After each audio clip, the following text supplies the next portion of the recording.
Hello friends, welcome to truth of physics. Previously मैंने एक video बनाया था ब्रांच पॉइंट और ब्रांच कट का, जो इंट्रोडक्टरी वीडियो था। तो उस वीडियो का लिंक मैं डिस्क्रिप्शन बॉक्स में दे दूंगा, ठीक है। तो आज की इस वीडियो में हम ब्रांच पॉइंट और ब्रांच कट को और भी डिटेलली और अच्छे से समझेंगे, ठीक है। कौन कौन सी चीज़ें हमें ध्यान रखनी पड़ेगी ब्रांच कट और ब्रांच पॉइंट डिटेक्ट करने के समय, ठीक है। तो हम पिछली वीडियो में देखे थे कि z⁻½ ये अगर हम फंक्शन को लेते हैं मल्टीवैल्यूड फंक्शन, तो इसका जो ब्रांच पॉइंट होता है, दो ब्रांच पॉइंट होता है, 0 पे और इन्फिनिटी पे। तो कॉरस्पॉन्डिंगली हम 0 और इन्फिनिटी, ये तो जो ब्रांच पॉइंट है, ये दोनों को कनेक्ट करके ऐसे एक ब्रांच कट ड्रॉ कर सकते हैं। ब्रांच कट मतलब क्या, कोई भी कर्व हम अगर ड्रॉ करें जो कि इसको एनक्लोज करेगा, ठीक है, तो उससे इसको बाधा देने के लिए ये ब्रांच कट हम ड्रॉ करते हैं। क्योंकि हम जानते हैं इस पॉइंट को, जो ब्रांच पॉइंट है, उसमें अगर हम कोई क्लोज्ड कर्व ड्रॉ करते हैं, ठीक है, कोई अगर 2π एंगल घूम जाते हैं, तो फिर वहाँ पर एक क्या होता है, वैल्यू का चेंज होता है, फंक्शनल वैल्यू का चेंज हो जाता है। तो उसको रोकने के लिए या फिर उसको, वो जो चेंज हो रहा है उसको समझने के लिए कि ये एक बाउंड्री है, इसके इस पर हम क्रॉस नहीं कर सकते, कोई भी कर्व इसको ऐसे क्रॉस नहीं कर सकता। अगर करेगा तो फिर हमारा जो फंक्शनल वैल्यू होगा वो सेम पॉइंट में भी, यहाँ से सपोज शुरू किए तो सेम पॉइंट में घूम के आने के बाद उसका वैल्यू चेंज हो जाता है, ठीक है। अब तो इसका एसेंस क्या निकला, ये मतलब हम ऐसे एक कर्व यहाँ पर ड्रॉ कर सकते हैं, लाइक दिस। इस टाइप का एक कर्व हम ड्रॉ कर सकते हैं without changing the value z⁻², ठीक है। हम अगर ऐसे एक कर्व ले, देखें आप कि हमारा ब्रांच पॉइंट क्या कौन सी है, 0 पॉइंट, ठीक है। अब यहाँ से देखिए, यहाँ से सपोज शुरू करते हैं हम हमारा जर्नी, तो फिर यहाँ पर थीटा एंगल, एक एंगल है सपोज, ठीक है, एक एंगल है। तो यहाँ से अब जा रहे हैं यहाँ पर, तो ये एंगल चेंज हो रहा है, ठीक है, 0 पॉइंट से, तो ये एंगल चेंज हो रहा है। आप देखिए, ये ऐसे गया, ऐसे चेंज हो रहा है एंगल। आप यहाँ से मेज़र कीजिए, ठीक है, यहाँ से मेज़र कीजिए, तो एंगल ऐसे इस पॉइंट में आ गया, यहाँ से चेंज हो गया, चेंज होके यहाँ पर। लेकिन आप यहाँ पर देख सकते हैं कि यहाँ पर आके एंगल ऐसा हो जाएगा, उसके बाद ये क्रॉस नहीं कर रहा है इस ब्रांच कट को, ठीक है, ये ब्रांच कट को क्रॉस नहीं कर रहा, मतलब ये पॉइंट को फुल एक रोटेशन नहीं हो रहा है। यहाँ पर देखिए, ये यहाँ से आकर फिर यहाँ पर आ गया, ठीक है, यहाँ से आकर फिर ऐसे हो गया एंगल, फिर ऐसे हो गया एंगल, फिर ऐसे जा रहा है इस कर्व में जाके यहाँ पर आ गया। मतलब क्या, इस पॉइंट को ये क्या कर रहा है, इस पॉइंट को 2π एंगल नहीं घूम रहा है एक्चुअली, अगर देखा जाए तो यही है ब्रांच कट का सिग्निफिकेंस, ठीक है। इस कट को अगर हम क्रॉस कर सकेंगे तभी, ओनली तभी हम 2π एंगल रोटेट कर सकते हैं इस पॉइंट को लेके। इस पॉइंट के सराउंडिंग हम 2π एंगल तभी रोटेट कर सकते हैं जब हम इस ब्रांच कट को क्रॉस करें। तो यही है ब्रांच कट का जो एक्चुअल एम है, ठीक है। अब ये जो कट है, ये नॉट नेसेसरी कि एक स्ट्रेट लाइन ही होगा। आप समझ सकते हैं कि इन्फिनिटी में एक ब्रांच पॉइंट है और 0 एक हमारा ब्रांच पॉइंट है। तो ये ब्रांच कट, अगर हम इस केस में इस ब्रांच कट को ऐसे ना ड्रॉ करके, सपोज ऐसे एक वेवी नेचर का कोई भी आर्बिट्ररी एंगल पे, या फिर नॉट नेसेसरी स्ट्रेट लाइन, ये ऐसे कर्व भी हो सकता है, ठीक है, ऐसे ले गए, तो फिर क्या होगा, तो फिर भी सेम केस ही होगा। सिर्फ हम अब भी आप देख सकते हैं कि अब भी हम यहाँ से सपोज हमारा जर्नी शुरू किए, तो यहाँ से हम 2π एंगल नहीं घूम सकेंगे due to this branch cut, right. तो फिर हमारा जो एम था ब्रांच कट का, कि जो हमारा जो कोई भी कर्व इस पॉइंट को, ब्रांच पॉइंट को सराउंड करके 2π एंगल नहीं घूम सकता, इसको बाधा देने के लिए हम ब्रांच कट ड्रॉ किए। तो ये यहाँ पर भी ये हमारा जो एम है वो फुलफिल हो रहा है। तो फिर हम कोई भी तरह का ब्रांच कट ड्रॉ कर सकते हैं, लेकिन स्टैंडर्ड वे में हम स्ट्रेट लाइन ही ड्रॉ करते हैं, ठीक है।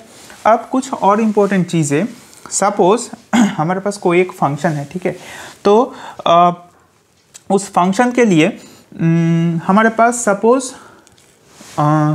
2 ब्रांच पॉइंट निकले, सपोज हमारे पास 2 ब्रांच पॉइंट निकले, सपोज 1 और -1, ये 2 ब्रांच पॉइंट्स हैं, मतलब ठीक ब्रांच पॉइंट है। इन्फिनिटी हमारे पास ब्रांच पॉइंट नहीं है, तब हम कैसे ब्रांच कट को ड्रॉ करेंगे, तब हम ब्रांच कट को ऐसे ड्रॉ करेंगे, ये दोनों जो पॉइंट है, ये दोनों पॉइंट को कनेक्ट करके ब्रांच कट ड्रॉ करेंगे। अगर हमारे पास इन्फिनिटी भी एक ब्रांच पॉइंट है, इस दोनों पॉइंट तो है, ब्रांच पॉइंट अगर हमारे पास कोई भी मल्टीवैल्यूड फंक्शन के लिए -1, 1 और इन्फिनिटी, ठीक है, ये दोनों के साथ साथ, मतलब -1 और 1 नहीं, कोई भी वैल्यू हो सकता है, उसके साथ इन्फिनिटी अगर है, तब ब्रांच कट हम कैसे ड्रॉ करेंगे, तब हम ब्रांच कट को, ये दोनों पॉइंट तो हमें कनेक्ट करना पड़ेगा, इसके साथ साथ हम इन्फिनिटी को भी कनेक्ट कर सकते हैं ऐसे, ये कट इन्फिनिटी तक जा रहा है ऐसे, ठीक है। तो अगर इन्फिनिटी हमारा है, क्योंकि ब्रांच कट हम ऐसे ड्रॉ करते हैं कि तीनों ही ब्रांच पॉइंट हमारा कनेक्ट होना चाहिए। कोई भी ब्रांच पॉइंट अगर हमारा छूट जाए तो फिर उसके अराउंड तो हम कर्व ड्रॉ कर सकते हैं, 2 पाई घुमा सकते हैं, तो फिर हमारा मकसद तो पूरा नहीं हुआ।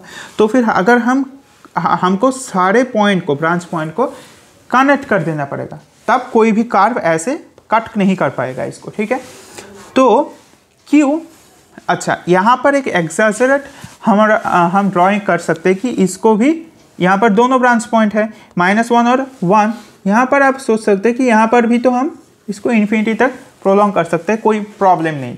लेकिन प्रॉब्लम है एक्चुअली जब नेसेसरी होगा, जब इन्फिनिटी एक ब्रांच पॉइंट होगा, तभी हम इस टाइप का ड्राइंग करेंगे, और अगर इन्फिनिटी ना हो तो फिर हम सिर्फ वो दो जो पॉइंट है, वो दो पॉइंट को जस्ट कनेक्ट कर देंगे, ठीक है। 3 पॉइंट अगर हमारे पास हो, सपोज -1, 1 और 2, तब कैसे हम ब्रांच कट को डिफाइन करें, ठीक है। ये एक थोड़ा सा कॉम्प्लिकेटेड है, ये मैं नेक्स्ट वीडियो में डिस्कस कर दूंगा कि कैसे इस टाइप का ब्रांच कट कैसे होता है, कैसे आप ड्रॉ कर सकते हैं। तो और भी बहुत सारे इंपॉर्टेंट चीज़ आज मैं डिस्कस करूंगा, जैसे कि यहाँ पर आप एक सिंपल वे से इस चीज़ को समझ सकते हैं कि यहाँ पर क्यों हम इन्फिनिटी तक ब्रांच कट को नहीं एक्सटेंड कर सकते हैं। हम पहले देखते हैं लॉगरिदमिक फंक्शन का ब्रांच पॉइंट और ब्रांच कट कैसा होता है। सपोज हमारे पास log z है, ठीक है, तो log z के लिए क्या होगा, log z को हम लिख सकते हैं log of r e⁻i theta z, मतलब तो r और log की प्रॉपर्टी हम लगा है, तो log r plus log e⁻i theta, मतलब log r plus i theta. अब देखिए थीटा इक्वल टू 0 में इसका वैल्यू पुट कीजिए तो log r होगा, और थीटा इक्वल टू 2 पाई में वैल्यू पुट कीजिए तो क्या हो जाएगा, log r plus 2 pi i, मतलब क्या हुआ, वैल्यू चेंज हो गया, ठीक है। तो फिर हमारा ये जो है z इक्वल टू 0 पॉइंट, ये एक ब्रांच पॉइंट है इस फंक्शन के लिए। अब हम देखेंगे इन्फिनिटी एक ब्रांच पॉइंट है कि नहीं, तो ये तो हुआ एक ब्रांच पॉइंट। अब इन्फिनिटी के लिए हम सिमिलर प्रोसेस अप्लाई करेंगे जो मैं पिछली वीडियो में डिस्कस किया था। z को हम ये मानेंगे 1/ζ, ठीक है, पुट, ये जस्ट लेट हम कर रहे हैं। तो फिर हम अगर z टेंस टू, अगर हम अब इन्फिनिटी टेंस टू 0 में, या फिर 0 पॉइंट पे, सॉरी जीटा टेंस टू 0, इस पॉइंट में अगर हम चेक करें ये चीज़ ही, तो फिर एक्चुअली जीटा टेंस टू 0 मतलब क्या है, z टेंस टू इन्फिनिटी में हम चेक कर रहे हैं, हम रोटेट कर रहे हैं। तो log 1/ζ, तो r e⁻i थीटा सिंपली हम लिख सकते हैं, तो r मतलब log of r⁻⁻1 e⁻i theta, ऐसा हुआ। तो फिर ये हमारा हो गया log r⁻1 plus log e⁻i theta. तो यहाँ पर log की प्रॉपर्टी हम अगर लगाए तो फिर -i थीटा सामने आ जाएगा, -i थीटा, ठीक है, ये इसको ऐसे ही रखने देते हैं तो ये ऐसे ही बैठेगा, -i थीटा और log of e base e मतलब 1, मतलब -i थीटा हो रहा है। तो थीटा इक्वल टू 0 में ये 0 होगा, और थीटा इक्वल टू 2 पाई में ये -2 पाई i होगा, मतलब एक वैल्यू का फंक्शन वैल्यू का चेंज हो रहा है 2 पाई एंगल रोटेट करने से। मतलब जीटा इक्वल टू 0 के अराउंड, ये क्या है, जीटा इक्वल टू 0 के अराउंड एक्सपेंशन है, मतलब 0 के अराउंड हम चेक कर रहे हैं, ठीक है। तो जीटा इक्वल टू 0 मतलब z टेंस टू इन्फिनिटी में हमारा फंक्शनल वैल्यू चेंज हो रहा है रोटेट करने पे 2 पाई एंगल, मतलब z टेंस टू इन्फिनिटी मतलब 0 के साथ साथ हमारा इन्फिनिटी भी एक ब्रांच पॉइंट है इस फंक्शन का, ठीक है। अब हम और एक चीज़, हाँ यहाँ पर अगर log z के जगह पे log z माइनस 1 होगा, ठीक है, या फिर अब देख सकते हैं अगर हमारे पास e to the power half इस टाइप का function, z to the power half इस टाइप का फंक्शन था। अब इसके जगह पे अगर हमारे पास z माइनस 1 इस टू द पावर हाफ इस टाइप का फंक्शन होगा तो इसका क्या होगा, ब्रांच पॉइंट। तो हम पहले z to the power half मतलब क्या, वो 0 के अराउंड जब रोटेट कर रहे थे तब ब्रांच पॉइंट था, ठीक है, 0 z इक्वल टू 0। अब यहाँ पर आप देख सकते हैं कि ये जो एक्चुअल प्रोसेस है हम क्या मान रहे थे कि z r e to the power i theta मान रहे थे। अब यहाँ पर इसको वैसे ही लिखने के लिए हमें z माइनस 1 को क्या पुट करना पड़ेगा, r e to the power i theta, ठीक है। तो फिर हम यहाँ से क्या देख सकते हैं कि ये टोटल वैल्यू को हमें ये पुट करना पड़ रहा है। मतलब अब थीटा इक्वल टू 0 में क्या होगा, ये r होगा, ठीक है, ये r होगा, और थीटा इक्वल टू 2 पाई में ये क्या होगा, माइनस r दे रहा है, ठीक है। तो फिर z की वैल्यू थीटा इक्वल टू 0 पे r+1 हो रहा है और ये माइनस r+1 हो रहा है, z की value theta equal to 2 pi angle rotate करने के बाद, तो ये मल्टीवैल्यूड हो रहा है। लेकिन वो तभी हो रहा है जब हम z माइनस 1 के अराउंड कर रहे हैं ना, z माइनस 1 के अराउंड, नॉट z के अराउंड, क्योंकि हम यहाँ z माइनस 1 को ही ये पुट कर रहे हैं। तो इसीलिए यहाँ पर आप अगर 1 पॉइंट के अराउंड,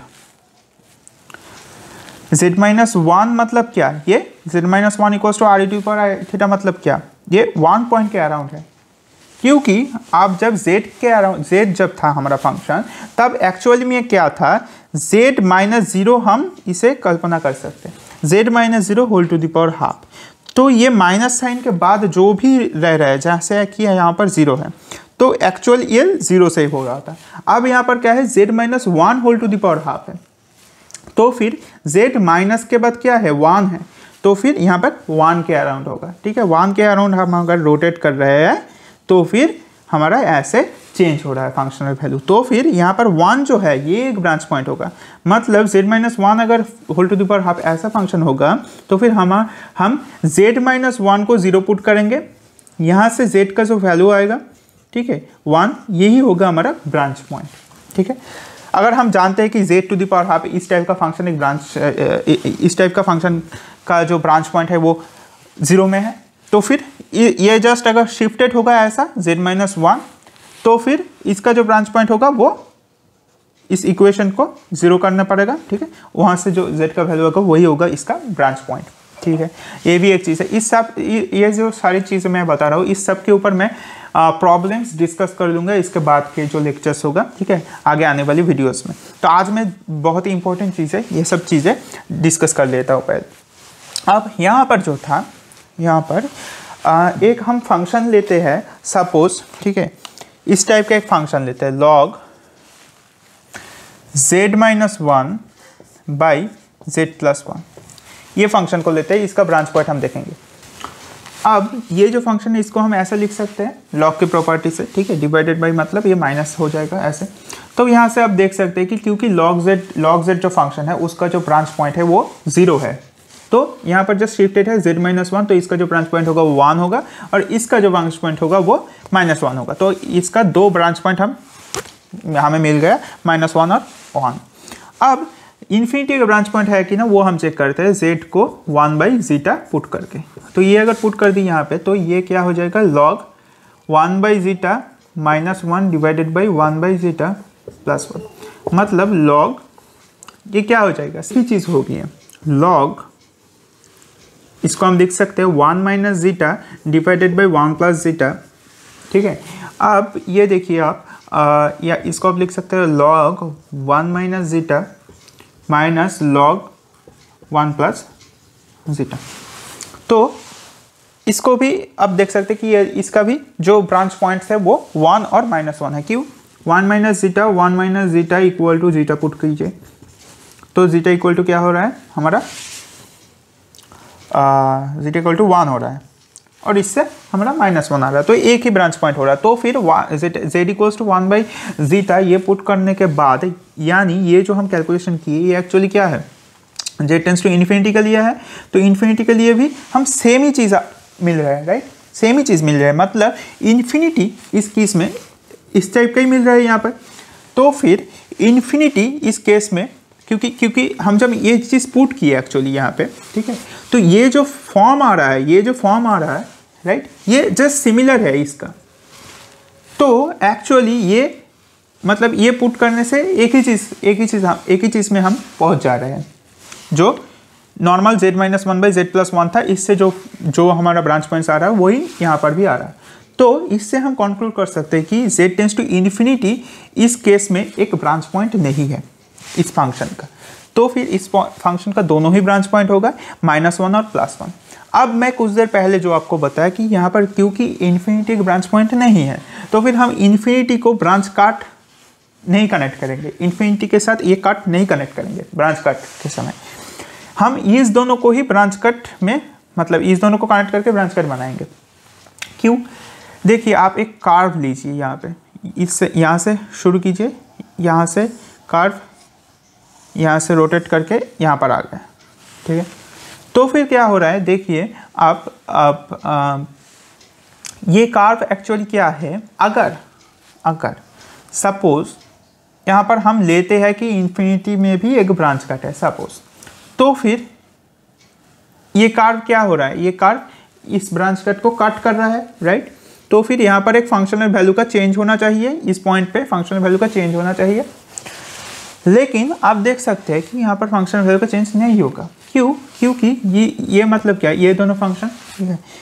अब ये फंक्शन को अगर आप देखें, मतलब 1 इसमें ये जो कर्व हुआ, इसके लिए ये जो फंक्शन है इसका ये का 2π एंगल रोटेट कर गया, राइट, ये 2π एंगल रोटेट कर गया।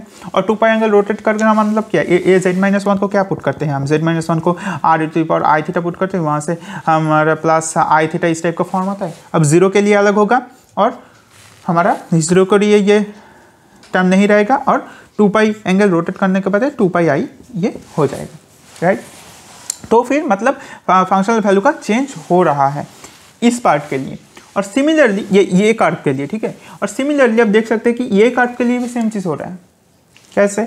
ये कर्व के लिए भी आप देख सकते हैं कि ये पॉइंट के लिए ये कर्व नहीं, ये मतलब ये पार्ट के लिए, ठीक है, ये पार्ट के लिए यहाँ से देख सकते हैं कि यहाँ पर भी 2π एंगल, इस पॉइंट के लिए 2π एंगल रोटेट हो रहा है, राइट, 2π एंगल रोटेट हो रहा है, ओके।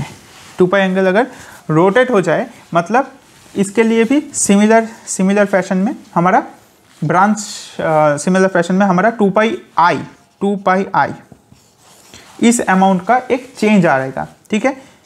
मैं कंप्लीट कैलकुलेशन नहीं कर रहा हूँ, मतलब इसको r⁻i θ पुट करिए तो फिर क्या आएगा, यहाँ पर log r आएगा प्लस क्या आएगा, i θ आएगा, ठीक है। ये आएगा एक्चुअली log z-1 मतलब ये आएगा। तो यहाँ पर आप पहले z = θ 0 पुट कीजिए तो फिर ये टर्म वैनिश हो जाएगा, फिर 2πi पुट कीजिए तो फिर ये अलग आएगा। तो फिर जो डिफरेंस हो रहा है वो एक्चुअली 2πi का हो रहा है। सिमिलरली इस केस में भी आप देख सकोगे कि 2πi का डिफरेंस या फिर 2πi का फंक्शनल वैल्यू में चेंज आ रहा है। तो फिर यहाँ से भी एक 2πi आया और यहाँ से भी एक 2πi एक्स्ट्रा टर्म आया 2π एंगल रोटेट करने में इस कर्व बराबर। तो फिर ये माइनस साइन है ना एक अंदर में, तो फिर यहाँ पर एक 2πi आया, यहाँ पर एक 2πi आया, अंदर एक माइनस साइन है। तो फिर क्या हो गया, ये दोनों कैंसिल हो जाएगा, मतलब क्या एक्चुअली ये फॉर्म ही आ जाएगा, कोई भी फंक्शनल वैल्यू में एक्चुअली चेंज ही नहीं होगा क्योंकि ये दोनों कैंसिल कर दे रहा है, ठीक है। तो फिर लेकिन हम यहाँ पर क्या देखें, यहाँ पर अगर हम एक ब्रांच कट लगाएं तो फिर यहाँ पर अगर कर्व ले और एक कर्व अगर कट कर रहे हैं यहाँ पे, तो फिर यहाँ पर ज़रूर फंक्शनल वैल्यू का चेंज होना चाहिए, लेकिन इस केस में तो चेंज नहीं हो रहा है, यहाँ से हम देख लिए यहाँ से। तो फिर इसलिए हमें बोला कि यहाँ पर ये ब्रांच कट एक्चुअली सूटेबल नहीं है, हम इन्फिनिटी तक ब्रांच कट को एक्सटेंड नहीं करेंगे यहाँ पर अगर हम ये दोनों पॉइंट को ब्रांच कट से मतलब कनेक्ट करते हैं तो फिर सब चीज़ें एकदम ओके है, क्योंकि यहाँ पर कोई ब्रांच कट नहीं है। तो फिर यहाँ पर अगर हम क्लोज कर लिए तो फिर यहाँ पर फंक्शनल वैल्यू का कोई चेंज नहीं होगा, और वही हो रहा है, कोई चेंज नहीं हो रहा 2π एंगल ऐसे रोटेट करने पर इस कर्व के लिए। तो फिर यही है एक्चुअल कॉन्सेप्ट, ठीक है। तो आई थिंक दैट आज जो भी चीज़ मैं डिस्कस करूँ ये बहुत ही इंपॉर्टेंट चीज़ें हैं और बेसिक चीज़ है, ठीक है, ब्रांच कट और ब्रांच पॉइंट के संबंधित। तो आगे आने वाली वीडियोस की नोटिफिकेशंस के लिए आप चैनल को सब्सक्राइब करिए और दोस्तों में इस वीडियोस को शेयर कर दीजिए, ठीक है। और आगे आने वाली वीडियोस में मैं और भी डिटेल प्रॉब्लम्स कराऊंगा, ठीक है, और ब्रांच पॉइंट के और भी कॉन्सेप्ट्स डिस्कस करूंगा, ब्रांच पॉइंट और ब्रांच कट। 3 पॉइंट के लिए क्या होगा, 3 अगर ब्रांच पॉइंट होगा, ठीक है, तो ये सब कुछ मैं डिस्कस करूंगा। So take care of yourself, thanks for watching.